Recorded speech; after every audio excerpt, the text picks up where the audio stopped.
ओम श्री परमात्मने नमः। ओम श्री परमात्मने नमः।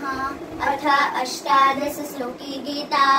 अर्जुन उवाच निमित्तानि च पश्यामि विपरीतानि केशव न च श्रेयोनुपश्यामि हत्वा स्वजनमाहवे।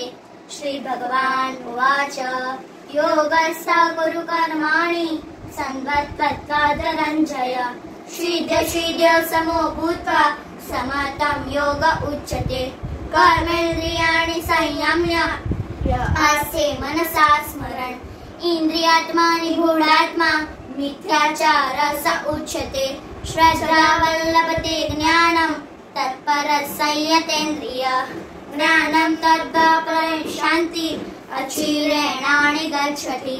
यतेन्द्रिया मनोर्बुद्धि मुनिर्मोक्षापरायण विगतेक्षापयो क्रोधो सदा मुक्त एव स युक्ताहार विहारस्य युक्तचेष्टस्य कर्मसु युक्तसपनावबोधस्य योगो भवति दुःखः। दैवी एषा गुणमयी मम माया दुरदया मामेव ये प्रपद्यन्ते मायामेतां तरन्ति।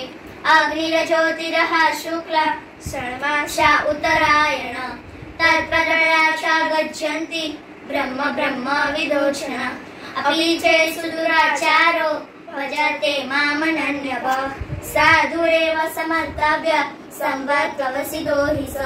निर्माणमोहाचितसङ्गदोष अध्यात्मनित्या विनिवृत्तकाम वन्दे विमुक्ता सुखदूतसन्दे गच्छान्तमूढा परमानरन्त या शास्त्रविनिवृषुज्य वर्तते कामकारत न च सिद्धिमवाप्नोति न सुखं न परां गतिं।